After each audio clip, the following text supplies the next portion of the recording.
Ya, bismillahirrahmanirrahim. Assalamualaikum warahmatullahi wabarakatuh. Alhamdulillahirrabbilalamin. Pada kesempatan hari ini kita bisa bertemu kembali teman-teman, dan mudah-mudahan di cuaca di sekitar rumah saya ini sedang cerah ya, tapi berangin, anginnya gede teman-teman. Sudah 2 hari 3 hari ini, mudah-mudahan di cuaca yang dingin pun kita harus tetap semangat ya, semangatnya berapi-api teman-teman. Motivasi untuk sembuhnya kita keluarkan, dan mudah-mudahan kita selalu diberikan kesabaran untuk bisa melawan semua sensasi baik yang berasal dari fisik maupun dari psikosomatik teman-teman. Uh, Pada kesempatan hari ini saya akan sedikit membahas atau mengulas ya terkait media sosial teman-teman. Mudah-mudahan informasi yang saya sampaikan pada kesempatan hari ini bisa apa ya istilahnya membuat kita semua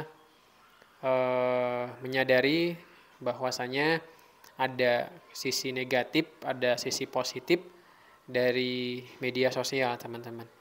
Karena memang gitu kan sisi positifnya banyak teman-teman ya, media sosial gitu kan. Kita bisa mendapatkan teman yang baru, kita bisa mendapatkan informasi, kita bisa mendapatkan segala sesuatu hal di media sosial. Tetapi yang perlu teman-teman sikapi adalah dampak negatifnya juga teman-teman. Karena bagaimanapun ya, kita harus bisa memandang dan menyikapi secara bijak ya, secara bijak terkait media pemanfaatan dari media sosial itu. Karena ketika kita tidak bisa memanfaatkan secara bijak, tadi dampak positifnya kita tidak dapatkan, tetapi yang paling banyak kita dapatkan adalah dampak negatif dari penggunaan media sosial itu. Kenapa?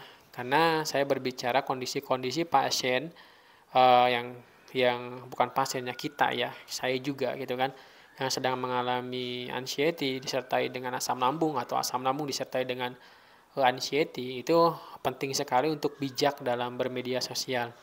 Karena kenapa? Karena satu, kita harus pintar-pintar memilah informasi teman-teman. Memilih informasi yang berseliweran ya, yang banyak sekali muncul di media sosial. Ketika tidak kita bisa menyikapi, memilih informasi itu kan, yang dikhawatirkan adalah kecemasan itu akan semakin muncul teman-teman.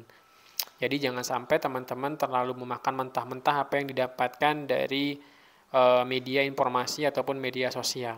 Yang kedua adalah coba teman-teman bisa membatasi waktu dalam bermedia sosial. Jadi durasi waktunya jangan sampai terlalu lama ya, karena posisinya yang teman-teman butuhkan itu sebenarnya bukan berlama-lama di depan HP teman-teman. Tetapi yang teman-teman butuhkan adalah berlama-lama bersosialisasi, berlama-lama beraktivitas teman-teman. Karena yang saya rasakan pun ketika saya sedang beraktivitas, ya, saya bekerja, saya ngobrol dengan teman-teman di tempat pekerjaan, saya ngobrol dengan keluarga, saya beraktivitas jalan-jalan, itu sensasi tidak muncul teman-teman. Karena kita alihkan sensasi-sensasi itu ke dalam aktivitas kita yang positif. Tetapi ketika kita duduk, ya, membaca media sosial, scroll sini, scroll sana, ada informasi yang nyangkut, yang negatif, yang membuat kita takut, sensasi akan datang teman-teman. Jadi durasi waktunya harus kita sesuaikan. Terlebih bagi teman-teman yang memang gitu kan, yang memang masih mengalami ketakutan, jangan sampai terlalu banyak bermain, berimajinasi di media sosial. Karena beberapa hal yang saya temukan pun ya di grup-grup yang isinya adalah penderita asam lambung dan anxiety, itu kebanyakan adalah mereka menceritakan terkait keluhan yang khawatirnya kalau memang teman-teman belum siap untuk masuk grup tersebut, teman-teman akan takut teman-teman.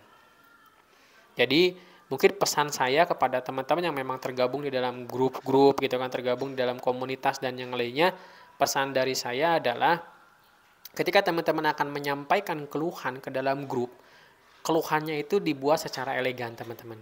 Dalam artian elegan itu adalah Misalkan begini, teman-teman, saya sedang mengalami keluhan kelayangan nih, solusinya apa ya dari teman-teman? Begitu. Ketika teman-teman menanyakan solusi, jadi lebih kepada solusi. Ketika teman-teman menanyakan solusi, itu akan banyak bermunculan solusi-solusi dari teman-teman yang lainnya yang mengalami hal yang serupa. Karena fungsi dari grup itu sebenarnya seperti itu. Kita berbagi informasi, kita berbagi solusi, teman-teman.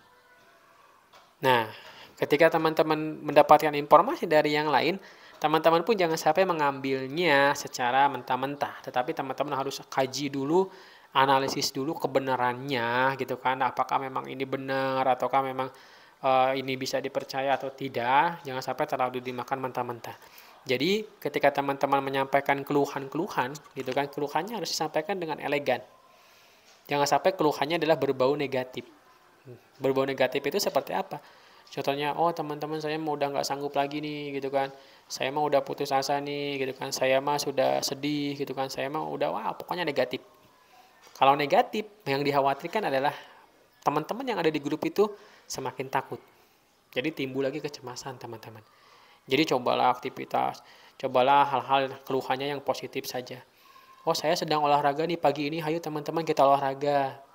Oh saya coba untuk punya hobi ini nih teman-teman, ada yang punya hobi yang sama enggak? Jadi coba keluhannya adalah keluhan yang positif, keluhan yang mengajak, keluhan yang bersifat solutif gitu, solusi lah intinya, memunculkan solusi. Jadi media sosial itu bisa dimanfaatkan ketika teman-teman itu mudah mendapatkan informasi, juga inspirasinya dapat, informasinya juga dapat, pemecahan masalah secara bersama-sama di sana dapat. Jadi ketika teman-teman sudah siap untuk masuk ke dalam dunia media sosial, ya teman-teman masuk. Tapi ketika teman-teman sudah tidak siap, dalam artian ketika melihat, teman-teman yang lain kok mengalami keluhan ini, saya keluhan ini enggak ya, saya takut. Jangan teman-teman. Berarti jangan diteruskan. Teman-teman belum siap untuk masuk ke area sana. Begitu. Nah, jadi harus ada bijak ya. Bijak dalam artian jangan sampai terlalu lama bermain di media sosial. Banyaknya adalah kita beraktivitas dengan orang-orang yang ada di dunia nyata saja. Ya itu yang paling bagus kalau menurut saya ya. Nah, selanjutnya teman-teman juga istilahnya durasinya jangan terlalu lama di media sosial. Terus juga keluhan-keluhan yang disampaikan juga harus bersifat solutif, ya bersifat pemecahan masalah. Selanjutnya istilahnya kalau misalkan memang mau bermain di media sosial atau bermain di media informasi ya, media informasi itu coba mencari kata kuncinya yang membuat teman-teman bisa termotivasi, yang membuat teman-teman bisa semangat. Contohnya YouTube, coba carinya murotal Al-Quran yang membuat hati tenang. Coba carinya adalah channel-channel yang memang isinya bisa memotivasi teman-teman dari pengitas asam lambung. Juga cari channel-channel yang isinya adalah hipnoterapi atau membuat teman-teman bisa tersenyum, video-video lucu. Itu yang nanti teman-teman harus cari ketika teman-teman bijak dalam bermedia sosial. Jadi pada dasarnya ketika saya menyampaikan hal seperti ini merupakan pendapat pribadi saya.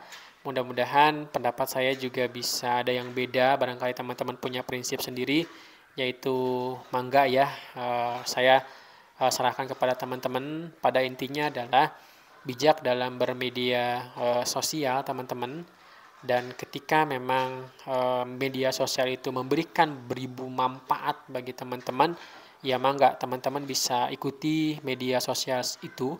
Tetapi ketika teman-teman semakin negatif ya, semakin mendapatkan hal yang negatif dari media sosial, teman-teman saya rasa jangan ikuti media sosial tersebut begitu. Jadi pada prinsipnya adalah apa yang ada di media sosial itu harus benar-benar bisa menumbuhkan semangat teman-teman. Apa yang ada di media sosial itu memang sebenarnya harus bisa membantu teman-teman ya, karena para pengidap asam lambung ini yang paling dibutuhkan adalah ngobrol gitu kan, menuangkan segala macam keluhannya gitu kan, ngobrol kepada orang yang memang ngerti terkait keadaan kita gitu kan. Tapi pada prinsipnya ngobrol yang paling enak itu bukan di media sosial teman-teman. Menyampaikan keluhan yang paling enak itu bukan di media sosial teman-teman. Ketika teman-teman kemarin saya banyak baca juga ada yang merasakan bahwa keluarganya juga tidak peduli dengan keluhan teman-teman. Ada yang mengatakan juga bahwa temannya tidak peduli dengan keluhan teman-teman. Yang harus teman-teman ingat, yang paling peduli dengan kita adalah Allah Subhanahu wa taala, teman-teman. Jadi kita masih punya Allah Subhanahu wa taala, kita masih punya Yang Maha Kuasa, kita yang masih punya Yang Maha Esa. Jadi apapun keluhan teman-teman, alangkah lebih baiknya adalah kita keluhkan, kita curhatkan, kita sampaikan, kita mohon doa, kita mohon kesembuhan kepada yang memberi kesembuhan, yaitu Allah Subhanahu wa taala. Jadi jangan sampai kita meninggalkan semua hal yang memang kita bisa menjauhkan diri dari Allah Subhanahu wa taala, kita lebih mendekatkan diri lagi kepada agama, kita lebih mendekatkan lagi kepada Allah Subhanahu wa taala, karena bagaimanapun kesembuhan kita ada di tangan Allah Subhanahu wa taala.